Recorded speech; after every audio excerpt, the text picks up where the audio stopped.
बहुत बड़ी प्रक्रिया की आवश्यकता है। वो तंत्र में वो सारी विधियां हैं जो पांचों प्रकार की वायु निकल जाने के बाद भी जिंदा किया जा सकता है, वो है। बहुत से लोग तो यही कह देते हैं कि कर्म भोग ही नहीं कटते। अब बेचारों खुद के नहीं कट रहे तो सबका उसने समेट दिया सबको, किसी के नहीं कटते। आपके नहीं कटते पता है मैं, क्योंकि आपके पास कर्म भोग काटने वाला नहीं। आप उस कर्म भोग को काटने वाले की आराधना नहीं करते। आपके पास कर्म भोग काटने वाला पूर्ण गुरु नहीं। सृजन और संहार दोनों हाथ शिव के हैं। एक हाथ में सृजन है, एक हाथ में संहार है। दोनों ही शिव के पास है, इसलिए संभव है। ये तंत्र की विशेष विधियों से होता है। उनके बीच में जो बना के रखने वाली, चिपका के रखने वाली चीज़ है, दीवार को और चित्र को, यानी शरीर को और जीवन को, वो कुछ चीज़ें होती हैं। उनमें वायु का एक बड़ा स्थान है, बहुत बड़ा स्थान है। आपको भोजन न मिले 6 महीना आप जिंदा रहोगे। आपको पानी न मिले 10-15 दिन तो भी आप जिंदा रहोगे। लेकिन अगर आपको वायु न मिले 5 मिनट तो काम खत्म। 3 मिनट न मिले, 5 मिनट तो बहुत होता है। तो वायु सबसे ज्यादा महत्वपूर्ण है। तो शरीर में सब कुछ रहता, हाड़ मांस रहता है, जल की मात्रा रहती है, सब कुछ रहता है। लेकिन वायु जब शरीर स्थान से छोड़ती है तो वायु 5 प्रकार की होती है। 5 प्रकार की वायु होती है। जब जीवन शरीर छोड़ दिया होता है, छोड़ रहा होता है, बाहर निकलता है, तो सबसे पहले जो शरीर के अंदर से बाहर निकलने वाली जो वायु है उसका नाम है समान वायु। 5 प्रकार की वायु है। समान वायु, प्राण वायु, उदान वायु और व्यान वायु, ऐसे करके 5 वायु है, प्राण वायु। तो जब पहली वायु निकलती है तो पहली वायु का जो नाम है वो समान वायु है। वो शरीर से सबसे पहले छूटती है, बाहर निकल जाती। समान वायु का काम है जितने भी अंग पूरे शरीर में हैं, जितने शरीर में अंग हैं, एक अपान वायु होती सबसे आखिरी 5वीं वायु। तो जो सबसे महत्वपूर्ण वायु है उसका नाम है समान वायु। जितने भी अंग हैं शरीर में और जितनी भी वायु हैं उनको अलग अलग रखने का काम समान वायु करती है, समान रूप से उसको रखती है। तो सबसे पहले समान वायु निकल जाती है, जिससे सभी अंग प्रत्यंग की व्यवस्था बिगड़ जाती है। जो अंगों को अलग अलग रखती है, दूर दूर अंदर होते हुए भी अंग अलग अलग हैं, चिपकते नहीं एक दूसरे में, तो समान वायु का काम ऐसा है। पहले वो वायु निकल जाती है। धीरे धीरे निकल जाती है, आधे पौन घंटे में निकल जाती है। उसके बाद जो वायु निकलती शरीर से बाहर उसका नाम है प्राण वायु। ठीक है, प्राण वायु बाहर निकल गई। और जब प्राण वायु बाहर निकल गई तो आदमी लगता है प्राण निकल गए, अब तो प्राण वायु भी निकल गई। उसी को बोलते हैं कि प्राण निकल गए। लेकिन इस व्यक्ति को भी जिंदा किया जा सकता है, जो दरबार हमेशा करता है। तमाम लोग आते हैं, प्राण वायु निकल गई, कोई बात नहीं, प्राण निकल गए, फिर भी इनको लिया जा सकता है। भाई से, बहन से, पत्नी से, कोई परिवार का सदस्य, कोई व्यक्ति अपने प्राण दे सकता है, थोड़े प्राण आ सकते हैं। इसके बाद तीसरी वायु है, उसका नाम है उदान वायु। फिर व्यान वायु और उसके बाद फिर अपान वायु। तो जो उदान वायु है, अगर प्राण वायु पूरी निकल गई और उदान वायु भी निकल गई 25%, तो उसे दोबारा जिंदा किया जा सकता है तत्काल। लेकिन अगर उदान वायु भी निकल गई बाहर, उसको निकलने में भी करीब 2-3 घंटे का समय, अगर निकल गई तो फिर आदमी को जिंदा करना मुश्किल होता है। उसके लिए फिर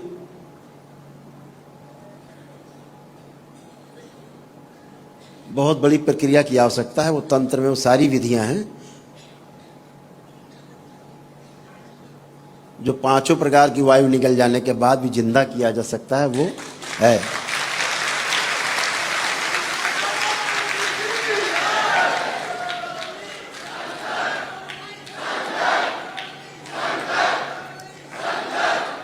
तंत्र में ये सब व्यवस्था है, क्योंकि ये शिव की व्यवस्था है बनाई हुई। सृजन और संहार दोनों हाथ शिव के हैं। एक हाथ में सृजन है, एक हाथ में संहार है। दोनों ही शिव के पास है, इसलिए संभव है। ये तंत्र की विशेष विधियों से होता है। जैसे एक कहानी है, सत्य कहानी है। एक बादशाह था, उसने पूरे अपने लिखा है चरित्र में, स्वयं की लिखी पुस्तक है उसकी। उसने स्वयं लिखा है कि एक बार एक व्यक्ति आया, वो बंगाली था, और उसके राज्य में उसने कहा कि मैं खानसामा हूँ, शेफ, और बहुत अच्छा खाना बनाता हूँ। मेरा खाना अगर आप खाएंगे तो बनाया हुआ तो आपको अच्छा लगेगा। तो उस बादशाह ने कहा कि मेरे ख्याल से जहांगीर का शायद नाम आता है। तो उस बादशाह ने कहा कि ठीक, इनको देखा जाए। तो उसने एक बना करके खाना, सब्जी अब्जी बना खिलाई। तो बादशाह को इतना पसंद आया, उसने कहा अरे इतना सुंदर और इतना अच्छा बनाने वाला खाना हमने पहली बार देखा, इतना अच्छा भोजन पहली बार किया। तो उसको बादशाह ने अपने रख लिया किचन में, रोज बढ़िया बढ़िया व्यंजन बनाकर खिलाता था। फिर जो वहाँ का मुख्य खानसामा था, जो मुख्य रसोइया, उसको बादशाह ने हटा दिया और उसको मुख्य रसोइया बना दिया, बंगाली दादा को। अब बंगाली मोशाय जो थे, वो बाबू मोशाय, वो मुखिया हो गए किचन के। और पहले वाला क्यों चुप बैठेगा, उसकी कुर्सी छीनी। उसने कहा करता क्या है, बनाता क्या है, छुपा के लाता है, छुपा के बनाता है, करता क्या है। कहा इसका पीछा करो। अपने लगाए कुछ उसने दाएं बाएं वाले, खुद भी लगा। तो एक दिन उसने देखा कि प्रातः काल वो ब्रह्म मुहूर्त में जाता था।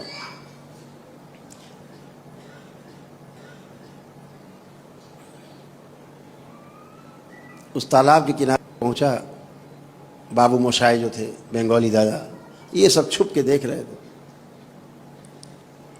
उसने वहां जाकर के मिट्टी उठाई और तालाब में आह्वान करके फेंक दिया।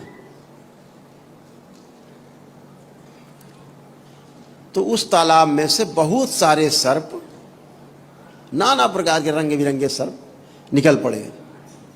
हजारों सर्प निकल पड़े। वो अपना जैसे तालाब में सिंघाड़े तोड़ते हैं, कुछ और पानी की चीजें तोड़ते हैं, ऐसे वो पकड़ लेता था सर्प को। 8-10 पकड़े, ऊपर से मुंडी काट दी और छील दिया, और अंदर का गंदगी साफ करके, छील के साफ करके मांस, और एक पोटली में बंद करके ले आया। बाकी सब उठा के, बाकी सर्प, फिर उसने मिट्टी पड़ के मारी और सारे सर्प वापस। वो चला गया। पीछे जो लगे हुए थे, उन्होंने फटाफट जो छीला काटा था, उसने बाहर पड़ा था, वो सब उठाया पोटली में और सब लेके चले गए। जब भोजन बना और बादशाह के सामने परोसा गया, तो जो पहले वाला खानसामा था, मुख्य खानसामा, मुख्य रसोइया, अब वो केवल रसोइया बन गया। तो उसके अंडर में था। वो चिल्लाया, महाराज, प्रभु, बादशाह हुजूर। क्यों? तो उसने कहा कि तुम जलते हो इससे, इसलिए कह रहे हो, तुम ईर्ष्या रखते हो? कह नहीं, देखिए बादशाह हुजूर, ये इसने रख दिया पोटली खोल के, ये छील छाल के फेंका है, और ये आप खा रहे हो तो सांप है। तो उसने बुलाया मुख्य रसोइया को। उसने कहा कि तुमने ऐसे किया, बताओ, नहीं तो सर कलम हो जाएगा। उसने कहा हाँ महाराज, ऐसे किया हमने। बोले आज तक सर्प खिलाते रहे और ऐसे ऐसे करते हो, इतने सर्प एक साथ कैसे बुला लेते हो?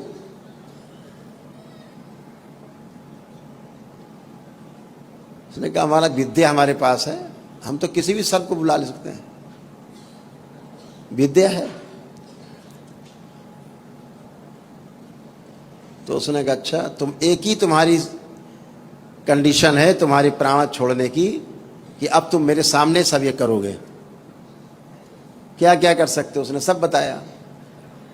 तो उसने कहा सबसे बड़ा सर्प बुला के दिखाओ, जो दुनिया में सर्पों का राजा हो, ऐसा दिखाओ। तो उसने कहा महाराज उसको बुलाना, हमारी जान चली जाएगी, हम मर जाएंगे। बोला मर तो वैसे भी जाओगे तुम, जब नहीं दिखाओगे। दिखाओगे तो हो सकता है जिंदा भी रहो। कार्यक्रम हो जद्दोजहद हुई, या मर तैयार हो गया, मरता क्या ना करता। एक पहाड़ से करीब 500 मीटर 700 मीटर दूर उसने गड्ढे खुदवाए, बड़े बड़े नाला जैसा गड्ढा खुदवाया, खूब गहरा, पहाड़ तक। और सभी सभा लगी और जनता जनार्दन इकट्ठी हुई। तो उसने कहा हम आपको सर्प दिखाते हैं। तो जब उसने आवाहन किया तो तमाम प्रकार के सर्प आते थे, जाते थे, आते थे, जाते थे, आते थे, जाते थे, वापस पहाड़ों की तरफ आते थे, चले जाते थे। हजारों प्रकार के सर्प देखे। तो उसने कहा इन सर्पों का राजा भी तो दिखाओ। उसने कहा महाराज ये छोड़ दिया जाए। कहा नहीं, दिखाना पड़ेगा। तो उसने कहा बंगाली दादा ने कि एक शर्त है, क्योंकि हम मर जाएंगे पक्का है। वो आया और हम मरे, ये पक्का है। क्योंकि जो हुआ ये था कि जो नाली खोदी गई थी उसमें दूध भर दिया गया था, खूब पूरा दूध से लबालब भर दिया गया था। उसने कहा था दूध भरा होना चाहिए इसमें।